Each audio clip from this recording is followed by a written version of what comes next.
BJP এটাও নিৰ্বাচনী প্ৰতিশ্ৰুতি পালন কৰিব পৰা নাই। মূল ইস্যু হ'ল ঢাকি ৰাখিবৰ কাৰণে মোগল মুছলমান শৰাইঘাট আদি ইস্যু সৃষ্টি কৰি মানুহৰ মাজত বিদ্বেষ বিভেদ সৃষ্টি কৰিব বিচাৰিছে। বিহালী সমষ্টিৰ বেডেটিত অনুষ্ঠিত এক নাগৰিক সভাত অংশগ্ৰহণ কৰি সাংসদ তথা বিশিষ্ট সাংবাদিক অজিত ভূঞাই এইদৰে কয়, বিজেপিয়ে শাসনত বহিবৰ কাৰণে সকলো কৰিব পাৰে বুলি।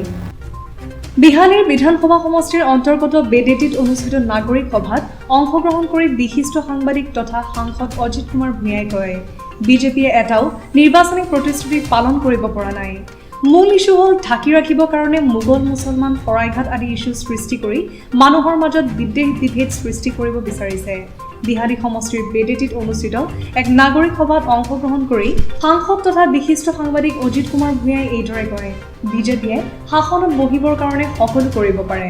ৰাজ্যসভাৰ সাংসদগৰাকীয়ে ৰাইজৰ লগত অংশ লৈ সাম্প্ৰতিক সময়ত বিজেপি চৰকাৰে জনবিৰোধী স্থিতি গ্ৰহণ কৰি অসমখনত এক অনাকাংক্ষিত পৰিস্থিতি সৃষ্টি কৰি অহাত অসমৰ মুখ্যমন্ত্ৰী সৰ্বানন্দ সোণোৱাল তথা হিমন্ত বিশ্ব শৰ্মাক ক্ষুৰধাৰ সমালোচনা কৰি অনাগত দিনত অসমৰ সকলো বিৰোধী দলক একত্ৰিত হৈ অসম আৰু অসমীয়াৰ স্বাৰ্থত নিৰ্বাচনত অংশগ্ৰহণ কৰিবলৈ আহ্বান জনায়। তেওঁলোকেতো শাসনত বহিবৰ কাৰণে চব কৰিব, আপোনাক মুখে যুঁজাই দিছে হিন্দু মুছলমান এইটো ঘৃণা কৰ, এইটো কামুক কৰ, এইটো তামুক কৰ। তেওঁলোকৰ কথা হৈছে এইটোৱে, মানুহে বুজি পাব এতিয়া লাহে লাহে। কিন্তু তেওঁলোকৰ প্ৰচাৰ যন্ত্ৰটো খুব শক্তিশালী আৰু তেওঁলোকৰ হাতত টকা পইচা আছে আৰু তেওঁলোকৰ ক'লা ধনৰ পাহাৰেই বুলি ক'ব পাৰি। অন্যথা ইমান টকা পইচা তেওঁলোকে যি ধৰণে খৰচ কৰিছে, কিন্তু এটা উদ্যোগৰ কাৰণে, এটা উদ্যোগ জীয়াই তুলিবৰ কাৰণে, নিবনুৱাসকলক সহায় কৰিবৰ কাৰণে এই ধৰণৰ কোনো তেওঁলোকৰ জনকল্যাণমুখী আঁচনি নাই।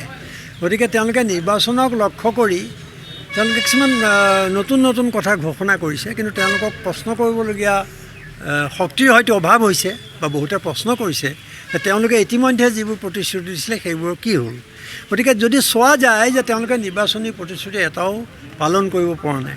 গতিকে এখন দীঘলীয়া তালিকা। গতিকে এই যে মূল ইস্যু যিবিলাক, সেই কথাবিলাক লুকুৱাই ৰাখিবৰ কাৰণে, নিজক ঢাকি ৰাখিবৰ কাৰণে, ব্যৰ্থতা ঢাকি ৰাখিবৰ কাৰণে তেওঁলোকে মোগল, শৰাইঘাট, মিয়া এই শব্দবোৰ আনি সাতাম পৰীক্ষা আমাৰ এই সমাজখনক গোটেই ঐক্য বিনষ্ট কৰিছে আৰু ভাগ কৰি পেলাই তেওঁলোকে ভোট দখলৰ ৰাজনীতি কৰিছে। এইবোৰ তেওঁলোকে এজেণ্ডা এটা বনাই লৈছে, মানুহক ভাগ কৰি দুৰ্বল কৰি যাতে ক্ষমতা দখল কৰিব পাৰে আৰু মূল বিষয়বোৰ তেওঁলোকে যাতে জনসাধাৰণৰ চকুত ধূলি দি তাক লুকুৱাই ৰাখিব পাৰে। তেওঁলোকে ঠিক কৰিব, তেওঁলোকৰ বিচাৰ বিশ্লেষণ কেনেকুৱা মই ঠিক ধৰিব পৰা নাই। কিন্তু মই বাৰে আহ্বান জনাইছোঁ যে তেওঁলোকে যদি সঁচাকৈ প্ৰকৃত অৰ্থত যদি বিজেপিক পৰাভূত কৰিব খুজিছে, তেতিয়াহ'লে কাৰ্যসূচী তেওঁলোকৰ যিবোৰ দাবী আছে লওক, সেই দাবীবিলাকো সকলো দলক দিয়ক, সেইমতে এটা কাৰ্যসূচী হওক আৰু কাৰ্যসূচীৰ ভিত্তিত বিজেপিক প্ৰধান শত্ৰু হিচাপে আমি যদি গণ্য কৰোঁ, আৰু আমিতো কৰোঁৱেই, গতিকে আজি মূল শত্ৰুৰ বিৰুদ্ধে যুঁজিবৰ কাৰণে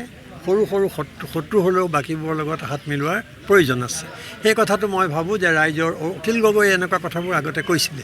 এতিয়া তেওঁলোকৰ স্থিতিটো সলনি হৈছে, কিন্তু মই আশা কৰিম যে তেওঁলোক বাস্তৱবাদী হ'ব, তেওঁলোকে বাস্তৱৰ পৰা যাত্ৰা আৰম্ভ কৰিব আৰু জনগণৰ যিটো আকাংক্ষা, ইচ্ছা, তাৰ প্ৰতি সন্মান জনাই বিৰোধী ঐক্য গঢ়ি তুলিব।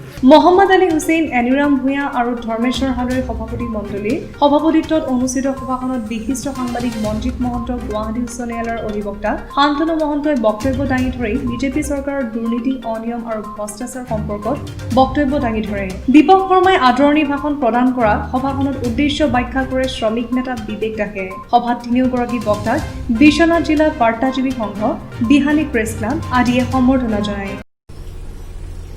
যি নেতাৰ ওপৰত সমাজ দ্ৰোহৰ দায়িত্ব ন্যস্ত কৰা হৈছে, যি নেতাৰ ওপৰত সমাজৰ ভৱিষ্যত নিৰ্ভৰ কৰিবলগীয়া কথা হৈছে, সেই সময়ত সেই নেতাবোৰে সমস্ত কথা পাহৰি, তেওঁলোকৰ দায়বদ্ধতাৰ কথা পাহৰি তেওঁলোকে সমাজখন ভাঙি চিঙি ভোটৰ ৰাজনীতিত জয়লাভৰ কাৰণে সকলো ষড়যন্ত্ৰত লিপ্ত হৈছে।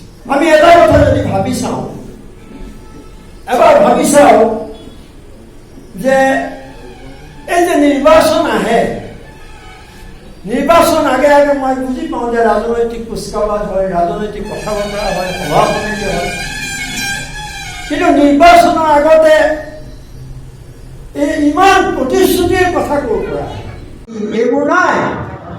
আৰু আটাইতকৈ ডাঙৰ কথা হাগ্ৰমা মহিলাৰে মই নিজে কৈ দিয়া নাই, আমি ক'লে কয় অজিত ধুনীয়াকৈ সদায় বেয়াটোৱে দেখে, বেয়াটোৱেই কয়। সেইকাৰণে মই তেওঁৰ কথা দি কৈছোঁ, তেওঁৰে সৌ সিদিনালৈকে ঘনিষ্ঠ বন্ধু। তেওঁ কৈছে যে মই যিবোৰ টকা আনো মানে বিত্তমন্ত্ৰী, বিত্তমন্ত্ৰীয়ে দিব লাগিব, সেই টকাবিলাকৰ 40% হিমন্ত বিশ্ব শৰ্মাই ৰাখি থয়। ক'লে নহয়, তাৰ কিন্তু উত্তৰ নাই। এই কথাটো মই উল্লেখ কৰিছোঁ এইকাৰণে যে আজিকালি সভা সমিতিলৈ এওঁলোকক চাবলৈ এটা উৎকণ্ঠা থাকে মানুহৰ। ওচৰৰপৰা চাওঁচোন মানুহজনো কেনেকুৱা, তাত কিন্তু কিবা শ্ৰদ্ধা, কিবা মৰম, কিবা আত্মীয়তা এনেকুৱা কিবা আছে বুলি মই অন্ততঃ ভবা নাই। Bureau report, Agnigarh news.